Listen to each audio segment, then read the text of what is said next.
Kuliah dan hidup di kota besar memang menjadi salah satu mimpi yang ingin Simon kejar. Tapi tak lantas semua mimpinya bisa terkabul. Salah satunya adalah jurusan yang ia pilih. Simon ingin menjadi penulis dan mengambil jurusan sastra. Sayangnya, ia tidak pernah punya ide akan menulis apa. Dan karena itulah, akhirnya jurusan yang Simon pilih adalah jurusan hukum. Hari pertamanya di kota pun tidak berjalan mulus.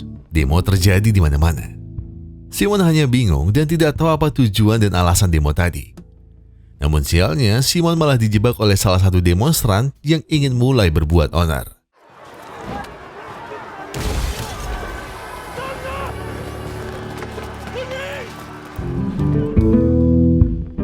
Simon yang sedang kabur tiba-tiba mengingatkan demonstran lain kalau ada polisi di belakang mereka. Tapi Simon juga lupa kalau polisi tadi juga mengejarnya. Baku hantam antara Simon dan polisi pun pada akhirnya diselamatkan oleh demonstran yang tadi ia peringatkan. Setelahnya, luka di wajah Simon juga segera diobati. Tapi sayangnya, demonstran tadi harus segera pergi dan terpaksa meninggalkan Simon sendiri.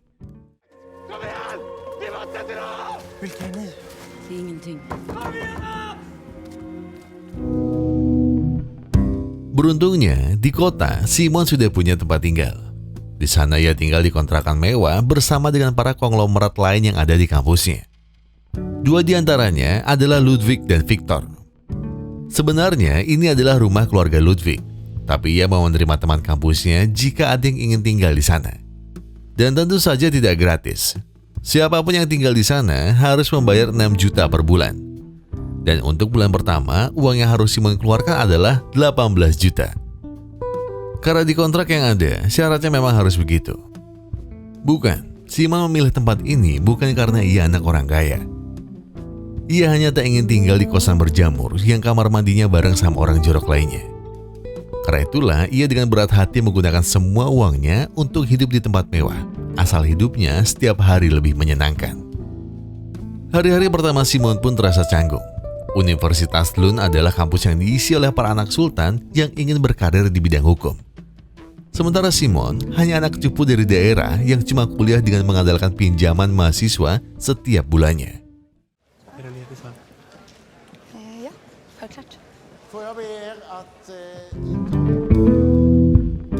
Dirasa pinjaman mahasiswa tak cukup untuk kesehariannya, Simon pun lalu melamar kerja di sebuah bar. Tak peduli bar tersebut diisi oleh teman-teman kampusnya, Simon tetap serius bekerja. Tak peduli ia disuruh angkat-angkat barang, jadi pelayan, atau membuang sampah di belakang. Simon tetap semangat melakukan semua pekerjaannya. Urusan pekerjaan lancar, begitu juga dengan kuliahnya. Simon selalu rajin mencatat apapun kata dosennya. Namun Simon baru menyadari satu hal. Jika dulu di sekolah ia adalah juara kelasnya, di kampus ternyata semuanya juga juara kelas. Dan rasanya sulit bagi Simon bersaing dengan mereka. Terlebih lagi, masih ada satu yang Simon belum dapat selama di kampus. Dan itu adalah teman.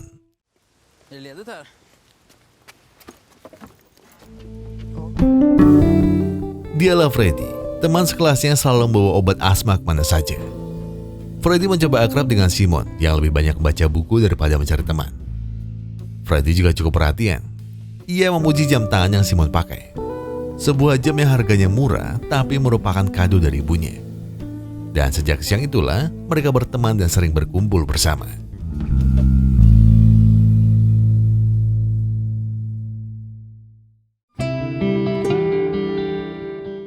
Namun, di lubuk hati terkecil Simon, ia sebenarnya tak ingin hidup terus seperti ini. Bisa-bisanya, dia mati-matian membayar kontrakan 3 bulan 18 juta, sementara Ludwig bisa memberinya pulpen yang harganya lebih dari 18 juta secara cuma-cuma. Simon merasa dunia tidak adil, dan ia juga ingin punya semuanya, sama seperti teman-temannya. Dan cara pertama yang Simon ambil dalam mewujudkan mimpinya adalah beretika layaknya orang kaya. Simon sebenarnya juga ingin membaca koleksi buku milik Ludwig dan keluarganya. Tapi karena Ludwig diminta untuk membayar, dia pun lebih memilih untuk datang ke perpustakaan kampus.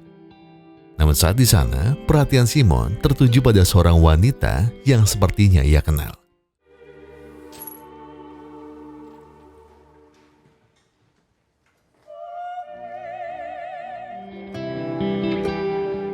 Simon lalu menceritakan wanita tadi pada Freddy. Belum sampai Freddy banyak merespon, wanita di perusahaan kemarin terus memandanginya. Simon jelas menuruti rasa penasarannya dan segera menyusulnya.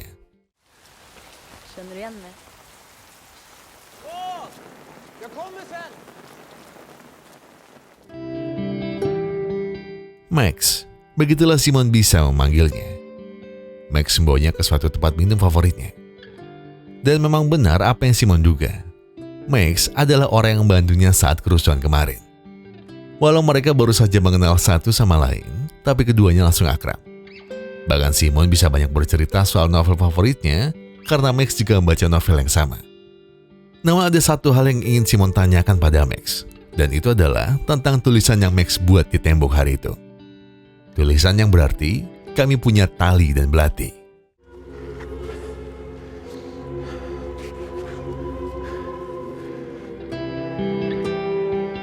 Iya, memang benar Max menulisnya. Tapi ada satu baris kalimat lain yang harusnya melengkapi. Mereka punya dinding dan balkon, sementara kami punya tali dan belati.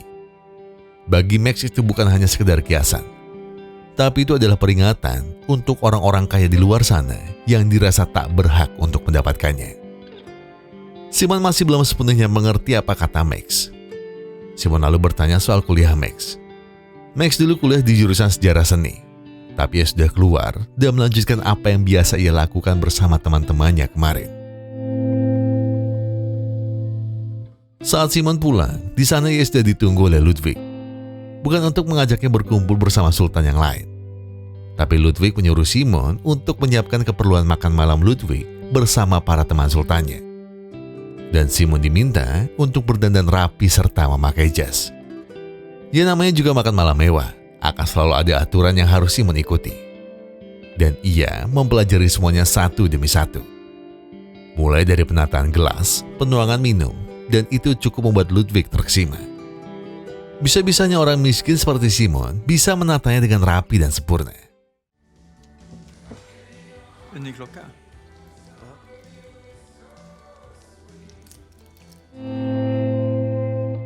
Saat acara, Simon justru dipermalukan oleh Victor hanya karena jam tangannya sangatlah murah. 1 jam Victor harganya bisa sampai 1000 kali lipat jam milik Simon.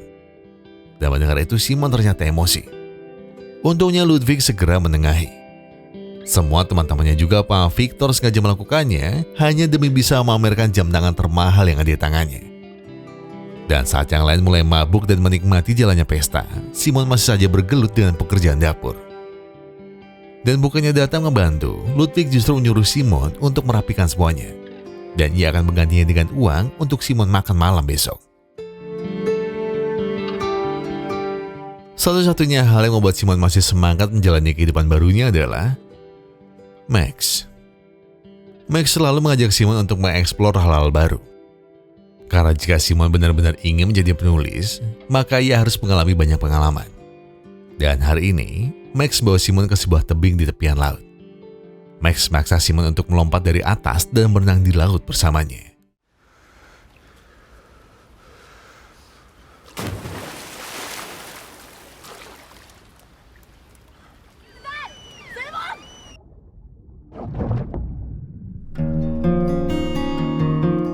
Max jelas panik saat tahu Simon justru lompat ke titik yang berbahaya. Simon sempat menghilang. Dan Max mati-matian kesana kemari mencarinya. Untungnya ada Dina, kakak Max. Walau tubuh Simon dipenuhi luka dan memar, tapi setidaknya ia masih sempat diselamatkan. Dina lalu memberi Simon obat pereda rasa sakit. Dan Simon memang harus segera mendapat pertolongan. Tapi Simon justru tak dibawa ke rumah sakit. Ia justru dibawa ke tempat tinggal Max dan Dina. Simon hanya bisa menuruti apa saja yang Max lakukan, termasuk merendamnya ke bathtub dengan air hangat. Setelah merasa lebih baik dan luka-lukanya dibersihkan, Simon ingin diajak menemui Charles, pemilik rumah yang Max tempati. Berpenampilan layaknya bos mafia kelas kakap, Charles dengan senang hati menyambut kedatangan Simon. Tak hanya Charles, ada Gustav dan juga Robin. Mereka adalah teman-teman Max. Walau agak syok dengan semua keanehan yang ditunjukkan, tapi Simon tetap merasa disambut dengan baik di sana. Charles bilang, anak-anak ini bukan kelompok mahasiswa biasa. Mereka adalah para pemutus tradisi. Pengetahuan mereka luas. Ditambah lagi, mereka sangat rukun dan mau membantu satu sama lain. Simon pun mulai merasa nyaman. Begitu pula dengan Max dan yang lain. Tak ada satupun dari mereka yang merasa terganggu dengan adanya Simon di sana.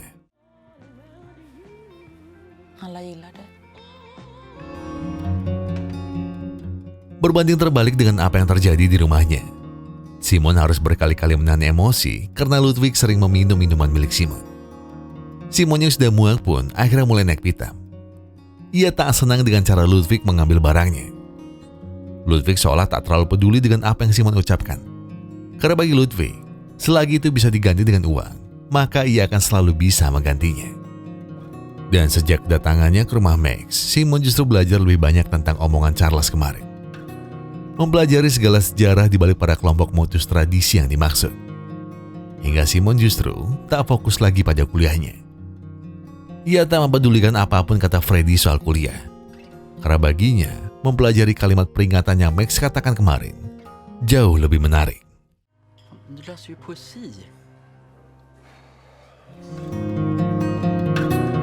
Puncaknya ada saat ujian. Simon tak terlalu serius dan malah mengerjakan seadanya tanpa memikirkan bagaimana hasilnya. Karena bagi Simon, semua ini tak lagi ada artinya. Begitu pula saat Freddy dan teman sekelasnya mulai mengkhawatirkan nilai ujiannya. Simon nampak santai. Ia tak panik atau tegang sama sekali. Bahkan saat tahu kalau nilainya sangat jelek dan bisa jadi ia hanya bekerja dengan gaji UMR, Simon tetap santai dan memilih untuk pergi begitu saja.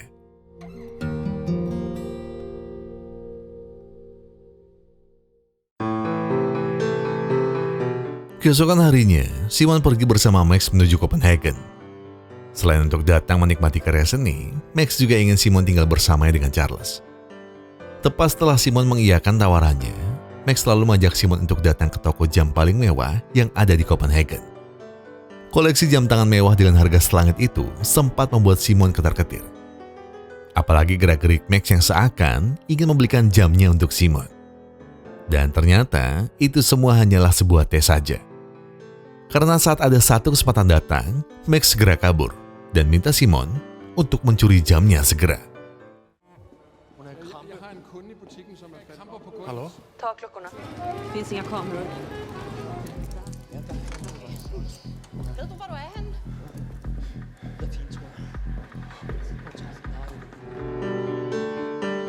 Simon masih tak tahu apa yang ia lakukan. Ia marah dan merasa dijebak oleh Max, Gustav, dan Robin. Kata Gustav, ini adalah salam selamat datang dari mereka untuk Simon. Mereka ingin melihat apakah naluri Simon cukup baik untuk menjadi bagian dari kelompok mereka. Dan iya, Simon baru sadar setelah Dina dan Max datang, kalau ini semua sudah terencana dengan sangat sempurna. Naluri dan keberanian Simon nyatanya berhasil untuk mengambil 4 jam seharga 7,2 miliar. Perampokan yang akhirnya berhasil menjadi pesta selamat datang paling mewah yang pernah mereka lakukan. Sejak kejadian itulah, Simon tak lagi merasa kelompok mereka sekedar omong kosong belaka. Perlawanan itu nyata, dan Simon ingin menjadi bagian darinya. Simon pun kini jadi lebih sering tinggal di tempat Max dibanding di kontrakan mewah yang sudah ia bayar dengan harga yang amat sangat mahal. Simon semakin terkesima dengan prinsip yang dipegang Charles dan orang-orang lainnya yang ada di rumah. Mereka tak merampok untuk kaya, tapi mereka merampok untuk mengambil harta yang tak sepantasnya dimiliki para sultan tertentu, lalu membagikan hartanya pada yang membutuhkan. Dan Simon mulai paham kelompok macam apa mereka ini. Dan Simon juga semakin nyaman untuk terus ada di sana. Max bahkan sudah menyiapkan satu kamar kosong untuk Simon. Kamar yang dulunya juga diisi oleh anggota kelompok yang telah pergi. Walau nampak baik-baik saja, tapi Charles memperingatkan Simon untuk tetap berhati-hati saat bersama Max dan juga yang lainnya. Karena mau bagaimanapun, Simon tidak mengenal mereka. Simon sama sekali tak panik atau curiga, karena ia merasa aman dan nyaman selama di sana. Namun Charles lagi-lagi bilang, akan selalu ada waktu bagi Simon jika ingin pergi. Walaupun itu takkan bisa lama. Tak apa jika Simon tak mengerti. Tapi setidaknya, Simon harus ingat dengan apa yang Charles katakan. Di balik semua rasa nyamannya, Simon masih ada satu urusan yang harus dia selesaikan, yaitu masalah kontrakannya. Simon ingin minta uang deposit kontrakannya kembali, karena ia ingin pindah dari sana. Namun Ludwig nampak tidak mempedulikannya. Ludwig tak ingin melepas Simon begitu saja, karena ia masih butuh tenaga Simon untuk weekend nanti. Ada pesta di rumah, dan Simon harus mau membantu jika ingin semua uangnya kembali. Dan Simon pun akhirnya tak punya pilihan lain. Ia pun mengikuti semua yang Ludwig mau. Menyiapkan pesta, mengisi minuman para tamu pesta, atau bahkan mengepel lantai bekas muntah Victor. Semua Simon lakukan dengan sabar, demi uang-uangnya bisa kembali lagi. Namun saat Simon sedang membersihkan lantai, ia tiba-tiba melihat seseorang yang sepertinya sangat ia kenal sedang bermesraan dengan Ludwig.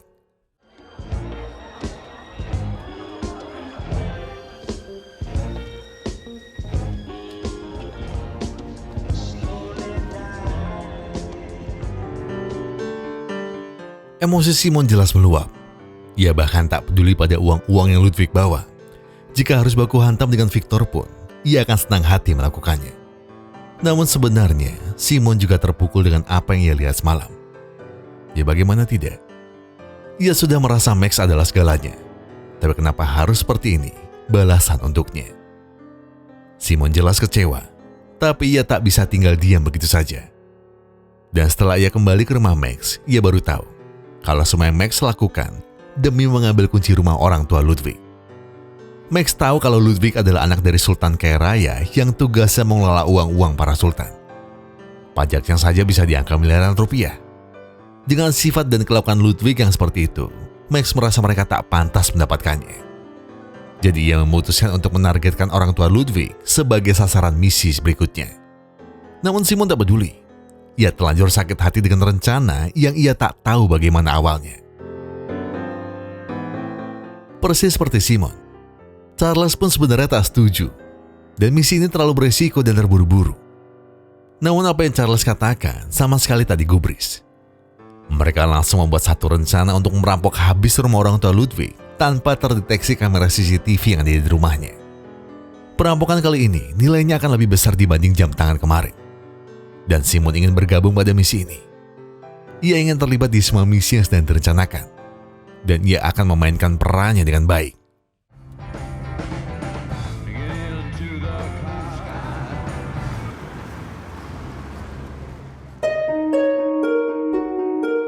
Topeng mulai dipasang, dan Simon diminta untuk berhati-hati. Satu persatu anggota kelompok mulai masuk ke dalam rumah Ludwig sesuai dengan rencana awal. Seakan tak ada halangan, langkah mereka mulus untuk masuk dan menjarah semua barang-barang yang ada di rumah orang tua Ludwig. Mulai dari perabotan mahal sampai ke kunci mobil mewah dan harta yang tersimpan rapi dalam laci. Mereka sikat semua tanpa ada satu pun yang tersisa. Dan seperti biasa, Max pasti meninggalkan jejak dalam setiap misi yang ia lakukan. Saat semua misi dirasa sudah mulus dan pesan di kaca-kaca sudah nyaris selesai, tiba-tiba terdengar suara tembakan dari dalam rumah.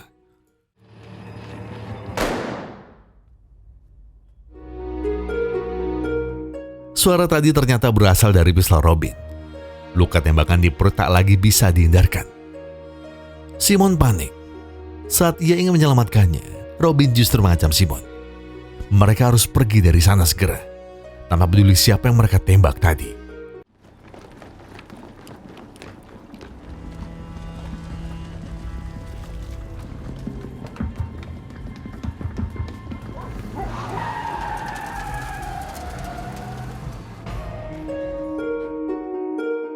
Misi kali ini tak berjalan mulus. Mobil yang dibawa Max sudah masuk dalam pantauan polisi. Max mencoba tetap tenang, walaupun ada Robin dan Simon yang bersembunyi di bagian belakangnya. Max mencoba terus mengelak dengan semua kecurigaan polisi. Seolah tak percaya dengan satu pun jawaban Max, polisi tadi masih membawa Max untuk buka pintu belakang mobilnya. Tahu kalau kondisi mereka makin terdesak, Simon dan Robin memilih untuk segera beraksi.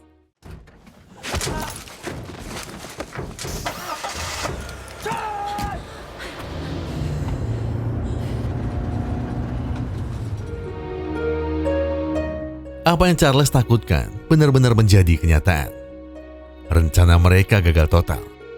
Barang bukti yang dipakai juga harus segera dimusnahkan. Hal itu semakin diperburuk dengan jejak Max yang ditinggalkan di jendela rumah tadi. Belum lagi Gustav yang marah besar dengan kebodohan yang Robin lakukan. Walau sempat mendapat uang dari hasil menjual mobil mewahnya, tapi itu sama sekali tak ada gunanya. Charles sudah muak dengan semua yang mereka lakukan. Dan ia memilih untuk tidak terlibat lagi dengan segala kerusuhan yang Max dan yang lainnya lakukan.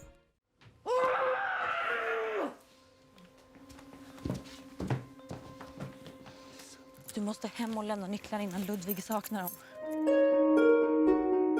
Simon tak ingin pulang. Ia merasa harus segera lapor ke polisi. Tapi Max jelas menolaknya. Simon harus pulang dan bawa kembali kunci ke rumah Ludwig. Simon harus menuruti apa yang Max mau. Karena jika tidak, Max akan menyebarkan semua bukti kalau Simon terlibat dalam aksi mereka selama ini. Dan iya, Simon merasa dijebak. Ia merasa Max telah membawanya sejauh ini lalu meninggalkannya pergi begitu saja. Max dan Dina mengelak. Ia tak pernah memaksa Simon. Dan semua yang terjadi adalah salah Simon dan keputusannya sendiri. Simon mengancam untuk melaporkan mereka semua. Namun Dina dengan tenang mengelak kalau Simon tak pernah tahu nama asli mereka. Dan ia tidak pernah tahu apa-apa. Dan sebelum pergi, Max sempat berpesan pada Simon untuk bersembunyi.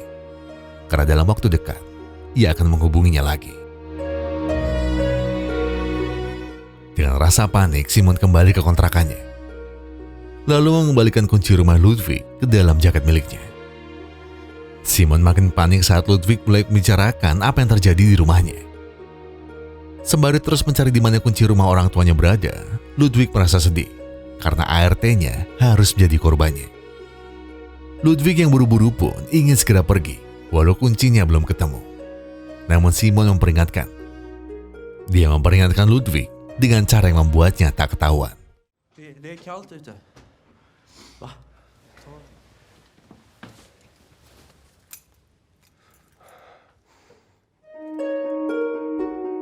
Keesokan harinya, Simon masih belum bisa menghubungi Max lagi. Dan saat kembali pulang, Ludwig telah kembali dengan kondisi yang sedang tidak baik-baik saja. Kondisi ART Ludwig kritis dan sedang mengalami perawatan di ICU. Namun yang lebih membuat Ludwig sedih adalah jejak tulisan yang ada di kaca rumahnya. Tulisan yang menggambarkan perlawanan pada si kaya. Padahal ART di rumahnya bukanlah si kaya. Tapi ia justru jadi korban dari keanarkisan mereka. ART-nya hanya menyambung gaji dari bulan ke bulan. Uangnya sering dikirim ke rumahnya hanya demi cucunya bisa sekolah di sekolah swasta terbaik di kampungnya. Mendengar itu Simon hanya terdiam. Ia tahu apa yang ia lakukan selama ini adalah hal yang salah. Dan ia melakukan semuanya hanya karena cintanya kepada Max.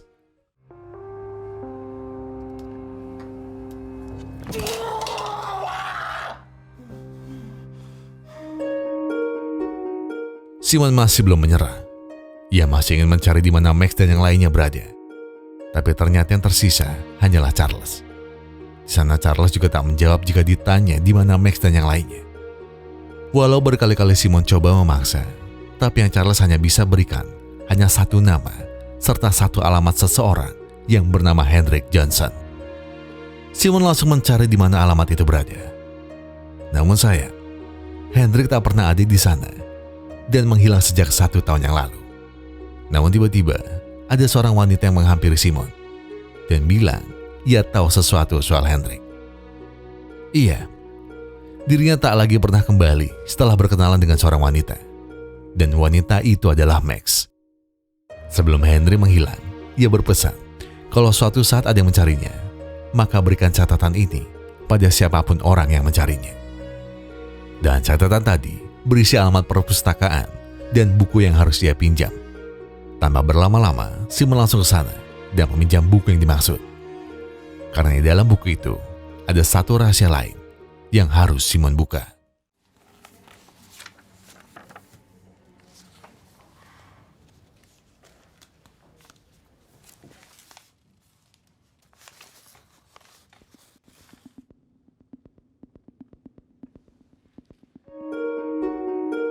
Dan rahasia yang dimaksud adalah nama asli dari Max, Dina, Robin, dan Gustav. Catatannya lengkap beserta nomor identitas dari masing-masing mereka. Penasaran dengan siapa mereka sebenarnya, Simon lalu kembali ke tempat Charles dan berharap mendapat jawaban di sana. Namun, bukannya sebuah jawaban. Yang Simon dapat justru hanya Charles yang tak lagi bernyawa karena ada timah panas yang bersarang tepat di kepalanya. Simon mulai frustasi dan ia pun memilih untuk kembali kuliah bersama Freddy. Di tengah-tengah sesi, HP Simon tiba-tiba berdering. Ada nomor tak dikenal yang menghubunginya dan ternyata itu adalah Max. Dengan nada memelas, Max bilang kini ia tak lagi punya siapa-siapa. Ia sekarang sedang membutuhkan bantuan dari Simon. Dan jika Simon mau membantu, Simon harus datang ke salah satu hotel di Stockholm karena Max sudah pesan satu kamar untuknya.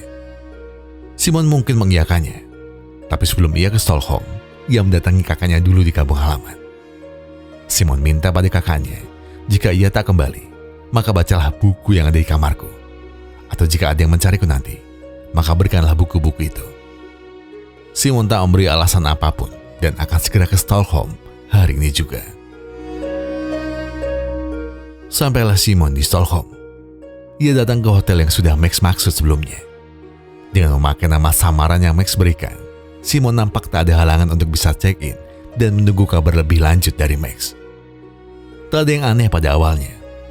Namun di malam harinya, Simon baru sadar kalau ada rahasia yang disembunyikan dari Max. Di hotel itu, ada satu tamu lain yang rasanya tak asing bagi Simon. Dan dialah Sultan Denmark yang ingin melebarkan bisnisnya di Swedia. Dan Simon yakin ada satu rencana dari Max dan komplotannya yang tidak ia ketahui.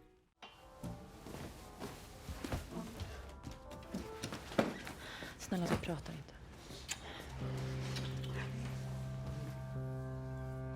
Jag läste dödsannonsen. Charles hade hatat det. Dan tipu daya wanita memang benar adanya. Setelah adu penalti, Max berpura-pura merasa bersalah atas kepergian Charles. Namun Simon hanya diam, karena ia tahu ini hanya sebuah kedok. Dan benar kecurigaan Simon. Tak lama kemudian Robbie dan Gustav datang. Simon ditekam, bahkan ia diancam akan dihabisi jika berani aneh-aneh depan mereka. Dan Max juga berjanji tak akan datang ke hidup Simon lagi jika misi ini berhasil. Timer untuk misi kali ini pun dimulai. Dan saat Simon ingin mencoba ikut, Max langsung melarangnya dan minta ia tetap di kamar saja.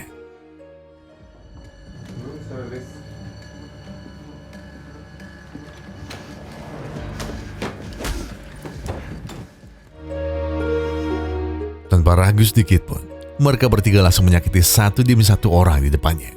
Tak terkecuali sang target utama. Ia disekap dan hanya diperbolehkan bicara jika para gerombolan itu bertanya padanya. Seluruh hartanya pun raib di tangan Max dan kawan-kawan. Dan tak lupa juga, Max menggambar jejak mereka di dinding kamar mandi, lalu mengambil fotonya bersama dengan korbannya. Mereka semakin brutal dan semakin brutal.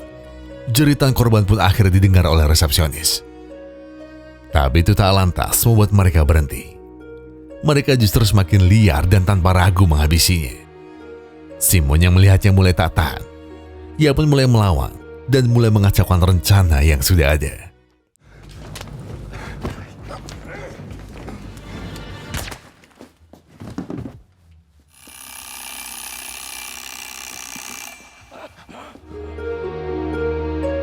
Tanpa sengaja, pistol tadi justru mengarah tepat kepada Gustav. Alarm mereka sudah berbunyi.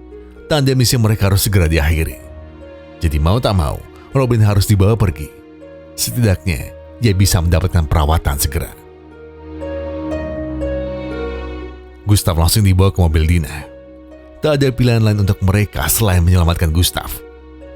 Tapi di sisi lain, mereka juga tak bisa menunjukkan batang hidung mereka begitu saja. Jadi mau tak mau, rencananya adalah meninggalkan mobil mereka di depan rumah sakit dalam kondisi terbuka. Lalu mereka semua berpencar dan kabur sendiri-sendiri.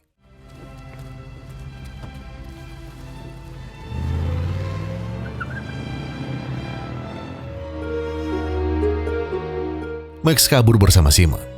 Dan setelah mereka membersihkan semua bekas dan barang bukti yang ada, Simon segera memfoto Max. Dan ia siap melaporkan Max ke polisi. Dan tentu saja dengan nama aslinya, Lea Iya, Simon sudah sadar kalau dirinya adalah korban berikutnya setelah Hendrik Johnson. Orang yang sengaja Leah manfaatkan untuk memuluskan setiap misi-misinya dan tetap mengutamakan kerahasiaan identitas dari kelompoknya. Max tak mengelak. Dia justru memilih pergi dengan ciuman dan pesan. Kalau sekarang Simon pasti bisa jadi penulis, karena sudah tahu apa yang harus dia tulis. Nu har du något att skriva om.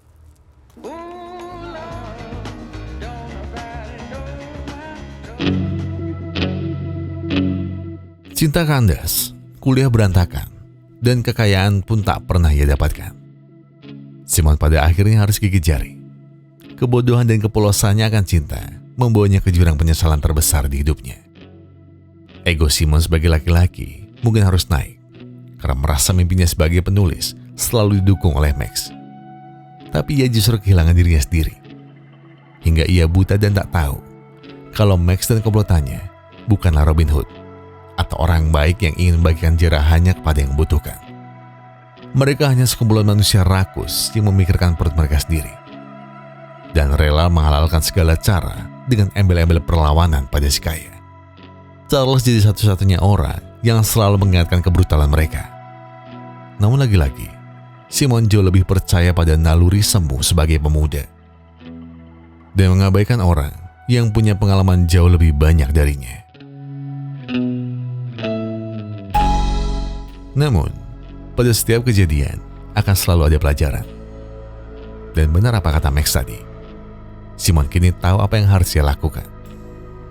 Dan ia yakin kalau cerita soal kebodohan cintanya pada Max akan menjadi salah satu tulisan paling seru yang bisa dibaca oleh orang-orang di luar sana. Dan satu lagi, setidaknya kakak Simon tak perlu baca semua buku yang berisi catatan Simon soal apa dan siapa saja yang menyakitinya. Dan pada akhirnya, Simon hanya manusia biasa yang tidak tahu apa salah dan apa itu benar. Langkahnya menjadi perampok spesialis para sultan dengan menjunjung tinggi kesetaraan ekonomi antar masyarakat, nyatanya hanya berakhir pada penyesalan yang hebat. Dan pada akhirnya, buku yang Simon tulis berhasil dicetak di mana-mana dan menjadi salah satu novel terlaris di Eropa. Mereka bahkan memuji imajinasi Simon soal novel terlarisnya itu, yang tanpa mereka tahu kalau semuanya nyata terjadi. Seperti apa yang saya katakan di awal, Swedia atau mungkin ada banyak negara Eropa lainnya, ekonomi adalah penghalang terbesar mereka untuk tumbuh. Maka dari itulah, peribahasa yang kaya semakin kaya dan miskin semakin miskin bukan hanya sekedar isapan jempol belaka. Itu adalah bukti nyata yang seringkali diberi bumbu oleh media.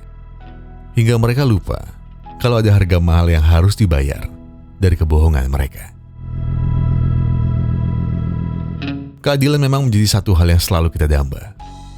Tapi kadang kita lupa, si miskin dan si kaya akan selalu terbatas pada jurang yang tak bisa dilewati jembatan macam apapun. Saya Gugun dan Sedang Timpul Serapik Glory mengucapkan terima kasih. Terima kasih buat kalian yang sudah menonton video ini sampai habis. Terima kasih buat yang sudah memberikan like. Terima kasih buat yang sudah memberikan komentar, mensubscribe, dan juga memencet tombol thanks-nya. Karena apapun yang kalian lakukan untuk channel ini sudah amat sangat membantu channel ini berkembang sampai hari ini. Dan sebagai penutup saya pengen bilang, kalau kalian lagi ada banyak masalah dan itu berat banget, ya tenang. Kalian gak perlu buru-buru. Selesaikan semuanya dengan kepala yang dingin. Ya sekarang tarik nafas kalian. Buat. Tenggak kopinya, ambil koreknya, dan sebatin aja dulu.